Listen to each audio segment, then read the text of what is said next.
જી બિલકુલ, હવે વાત કરીશું મહેસાણાની, જ્યાં જનરલ સિવિલ હોસ્પિટલમાંથી સરકારી તબીબો અને આરએમઓના નકલી સહી સિક્કા મારીને ઓએનજીસી માટે બોગસ મેડિકલ ફિટનેસ સર્ટિફિકેટ બનાવવાનું આખું મોટું કૌભાંડ પ્રકાશમાં આવ્યું છે। હોસ્પિટલના વહીવટી અધિકારી હરેશભાઈ પટેલની સતર્કતાને કારણે આ સમગ્ર કૌભાંડનો પર્દાફાશ થયો છે। The Gujarat state ONGC society limited તરફથી ઉમેદવારોના ફોર્મ પર કાઉન્ટર સહી કરાવી અને દિલીપસિંહ સોલંકી નામનો આ વ્યક્તિ હોસ્પિટલમાં આવે છે। Civil surgeon doctor Gopiben Patel દ્વારા જ્યારે આ દસ્તાવેજોની ચકાસણી કરવામાં આવી ત્યારે નટવરસિંહ રાજુજી ડાભી નામના ડ્રાઈવર ઉમેદવારના ફોર્મ પર રેસિડેન્ટ મેડિકલ ઓફિસર અને ડોક્ટર ઉમેશ વી પટેલના નામના બોગસ સહી અને ખોટી સહીઓ મેળવી હતી। મહેસાણા પોલીસે મુખ્ય આરોપી નટવરસિંહ ડાભી વિરુદ્ધ ગુનો દાખલ કરી કાયદેસરની કાર્યવાહી હાથ ધરી છે। તપાસ દરમિયાન હોસ્પિટલમાંથી 3 નકલી સિક્કા અને વર્ષ 2025ના સેમ્પલ પેપર્સ પણ મળી આવ્યા છે, જેનાથી આ કૌભાંડ લાંબા સમયથી ચાલતો હોવાની પણ આશંકાઓ સેવાઈ રહી છે। આ સિક્કો પણ આપણો નથી અને આ પેશન્ટને પણ મેં પોતે જોયેલું નથી કે ચકાસ્યું નથી, એટલે અમે પછી એલર્ટ થઈ અને બધાને ભેગા કર્યા, જે કોઈ પણ આ કામ સાથે સંકળાયેલા છે એ બધાને પૂછ્યું કે આ દર્દી આવ્યું છે કે નથી આવ્યું, અને બધાએ ના પાડી કે આ દર્દી આપણા ત્યાં આવ્યું નથી। એટલે ત્યારબાદ અમે આ સેન્સિટિવ મુદ્દો છે એટલે અમે એને ગંભીરતાથી લઈને આજે અમે પોલીસમાં પણ ફરિયાદ કરી છે। આ બાબતે અત્યારે મહેસાણા તાલુકા પોલીસ સ્ટેશન ખાતે બીએનએસની સેક્શન 336(2), 336(3), 342 અને 341(2) મુજબ ગુનો દાખલ કરવામાં આવેલો છે। આમાં જે સમગ્ર આજે બનાવટી સિક્કા બનાવવાથી માંડી અને ખોટાને ખરા તરીકે ઉપયોગ કરવામાં નટવરસિંહ અને તેના જેટલા મળતિયાઓ છે તેઓ વિરુદ્ધ અત્યારે પોલીસ ઇન્વેસ્ટિગેશન હાથ ધરેલું છે। મુકેશ જોશી આપણી સાથે ફોન લાઈન પર જોડાઈ ગયા છે। મુકેશ, અહીંયા નકલી સહી સિક્કા તબીબોના બનાવવામાં આવે છે બોગસ મેડિકલ સર્ટિફિકેટ મેળવવા માટે। આ રેકેટ જે ઝડપાયું છે, કોઈ કાર્યવાહી થઈ છે આગળ કે પછી કોઈની અરેસ્ટ કરવામાં આવ્યા છે? નકલી સહી સિક્કા કોણ બનાવતું હતું એવું કઈ ડિટેલ સામે આવી? ચોક્કસ વાત કરવામાં મહેસાણા સિવિલ હોસ્પિટલના નામે બોગસ મેડિકલ સર્ટિફિકેટ બનાવવાનું કૌભાંડ જે છે સામે આવ્યું છે। ખાસ વાત કરવામાં આવે તો ઓએનજીસીમાં નોકરી માટે ડોક્ટરોના નકલી સહી સિક્કા કરવાનું એક મોટું ષડયંત્ર જે છે સામે આવ્યું છે। ખાસ આરએમઓ અને તબીબોના નામના 3 નકલી સિક્કા સિવિલ હોસ્પિટલમાંથી હાલ જપ્ત કરવામાં આવે છે અને સિવિલ હોસ્પિટલના વહીવટી અધિકારીની ફરિયાદના આધારે ડ્રાઈવર નટવરસિંહ ડાભી સામે હાલમાં ગુનો દાખલ કરવામાં આવ્યો છે। મહેસાણા તાલુકા પોલીસે કાયદેસરની કાર્યવાહી જે છે હાથ ધરી છે અને તપાસનો ધમધમાટ જે છે કરવામાં આવ્યો છે। ખાસ મહેસાણાની જનરલ સિવિલ હોસ્પિટલમાંથી સરકારી તબીબો અને આરએમઓના નકલી સહી સિક્કા મારીને ઓએનજીસી માટે બોગસ મેડિકલ સર્ટિફિકેટ બનાવવાનું એક મોટું કૌભાંડ જે છે પ્રકાશમાં આવ્યું છે અને હોસ્પિટલના વહીવટી અધિકારી હરેશભાઈ પટેલના કારણે આ સમગ્ર કૌભાંડનો પર્દાફાશ જે થયો છે।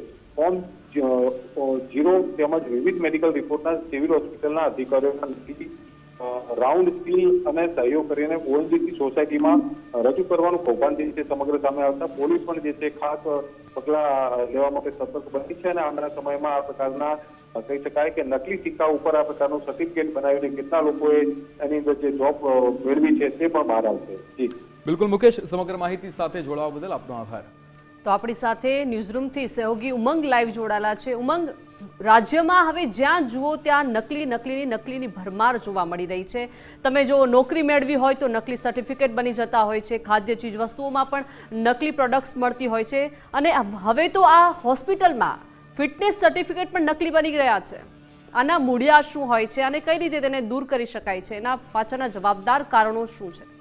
બિલકુલ, આ એક એવી બધી છે કે એ બધીને દૂર કરવી ખૂબ જરૂરી છે। કોઈ પણ જગ્યાએ નોકરી મેળવવી હોય, ખાસ કરીને ઓએનજીસીમાં કે કોઈ પણ જગ્યાએ ડ્રાઈવરની નોકરી લેવી હોય તો ફિટનેસ સર્ટિફિકેટ છે, હાથ પગના ફિટનેસની વાત હોય છે, આંખોના ફિટનેસની વાત છે, કેટલી વિઝન એટલે આંખોમાં એમનું વિઝન કેટલું છે, કેટલા દૂર સુધી જોઈ શકે છે, એમને ડાયાબિટીસ, બીપી કે અન્ય કોઈ રોગ છે કે કેમ, શ્વાસની બીમારી છે કે કેમ, આ બધી જ એક ફિટનેસ સર્ટિફિકેટમાં વિગત ભરવાની હોય છે અને વિગત થકી હોસ્પિટલમાં એટલે કે સરકારી હોસ્પિટલના હોય એના ફોર્મ ભરી અને એમાં સહી સિક્કા કરાવવા જરૂરી હોય છે। પણ ઓએનજીસી જેવી મોટી કંપનીની અંદર જો કોઈને નોકરી મેળવવાની એક અપેક્ષાઓ હોય છે અને અપેક્ષાના આધારે જ એક કેટલાય એવા લોકો છે, કારણ કે જે રેકર્ડ મળ્યા છે 2025 સુધીના જે રેકર્ડ છે એ મળી આવે છે, એટલે કે ઘણા વર્ષોથી આખું આ કૌભાંડ ચાલતું હોય.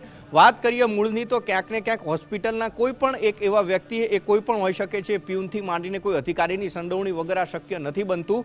કારણ કે આરએમઓને જાણ ન હોય, ત્યાંના મુખ્ય ડૉક્ટરને જાણ ન હોય, અને તેમ છતાં પણ એ જ હોસ્પિટલમાંથી ત્યાંથી ખોટા સિક્કા, ખોટા સહીવાળા કાગળિયા બધું જ મળી આવે. એટલે એનો સીધો મતલબ એવો છે કે ક્યાંક કોક ફૂટેલું છે ને એના કારણે ભલે આ વહીવટદાર જે હતા, વહીવટી અધિકારી, તેમની સતર્કતા સામે આવી, તેમણે જોયું, તેમણે વાંચ્યું હશે. ઘણી વખત તો એવું થાય છે કે આ સર્ટિફિકેટ લઈને ઓએનજીસીમાં જમા કરાવી દો તો ત્યાં લોકો પણ જોતા નથી, સહી થઈ જાય છે. અને આ જ રીતે હોસ્પિટલની અંદર પણ કોઈ જોતું નથી સહી કરેલું કાગળિયું, એટલે સીધું જ એ પરબીડિયું પકડાઈ અને તમે ફિટ છો એવા સર્ટિફિકેટ આપી દેતા હોય છે. ઘણી વખત તો એવું થતું હોય છે, એવા કેટલાય કિસ્સાઓ બનેલા છે, અનુભવેલા પણ છે, કે જ્યાં આગળ 1000, 1500, 2000 જેવા એ પૈસા લેવામાં આવતા હોય છે કે તમે ફિટ છો, અમે સહી કરી દઈશું, તમારે નોકરી કઈ જગ્યાએ લેવાની, આ જગ્યાએ. તો સરકારી હોસ્પિટલમાં આ પ્રકારના પણ કૌભાંડો ચાલતા હોય છે. ભલું થજો એ અધિકારીનું કે જેમની નજર પડી અને આખું કૌભાંડ છે બહાર આવ્યું છે. અને અપેક્ષા આપણે રાખીએ કે ભવિષ્યની અંદર જે પણ વ્યક્તિઓ આ પ્રકારે ગોલમાલ કરી અને ક્યાંક એવી જગ્યાએ નોકરી પ્રાપ્ત કરવાના પ્રયત્નો કરતા હોય તો તેના ઉપર બ્રેક વાગવી ખૂબ જરૂરી છે. આમણે મિટિંગ ભરી, બધા અધિકારીઓને બોલાયા, આ નામનું દર્દી આવ્યું છે કે નહીં એની તપાસ કરી. તો આવું સમયાંતરે પણ બધી જ હોસ્પિટલમાં, ન માત્ર મહેસાણાની પરંતુ અમદાવાદની સિવિલ હોય, સોલા સિવિલ હોય કે કોઈ પણ જગ્યાની સરકારી હોસ્પિટલ હોય, જે અન્ય જે દવાખાનાઓ છે સરકારી, ત્યાં આગળ પણ આ પ્રકારની તપાસ થવી જરૂરી છે. જો આ તપાસ સમયાંતરે થતી રહેશે, ચકાસણી થતી રહેશે, તો જ આવી જે ઘટનાઓ છે, કૌભાંડ છે, એને અટકાવી શકાય છે. જી બિલકુલ બિલકુલ ઉમંગ, સમગ્ર માહિતી સાથે જોડાવા બદલ આપનો આભાર. તો અહીંયા જે રીતે આ નકલી સહી સિક્કા મારીને ઓએનજીસી માટે bogus medical certificate, fitness certificate બનાવવાનું આ એક મોટું કૌભાંડ સામે આવ્યું હતું. એટલે દીપિકા, અહીંયા આપણે જોયું આ 4 અલગ અલગ ઘટનાઓ કે જેમાં ક્યાંક આ નકલી ફિટનેસ સર્ટિફિકેટ બનાવીને એક મોટો ફ્રોડ કરવામાં આવી રહ્યો છે, એક મોટું કૌભાંડ કરવામાં આવી રહ્યું છે. જે રીતે આપણે અગાઉ પણ વાત કરી કે આમાં કોઈને કોઈ અંદરથી જ એવો વ્યક્તિ હોય કે જે સંડોવાયેલો હોય અને જેના થકી જ આ તમામ કામ થતા હોય. એટલે અહીંયા આરોગ્ય સાથે, આરોગ્યના સંકળાયેલા લોકો કે જે આવ્યા ફ્રોડ કે પછી આવું કૌભાંડ કરવાના અહીંયા ફિરાકમાં હોય તેવા લોકોની સામે કડક કાર્યવાહી થાય એ જ આપણી અપેક્ષા છે. અને અહીંયા આરોગ્ય સાથે, લોકોના આરોગ્ય સાથે ચેડા ન થાય અને ફિટનેસ સર્ટિફિકેટ જેવી અગત્યની બાબતો સાથે ચેડા ન થાય એવી જ આશા રાખીએ.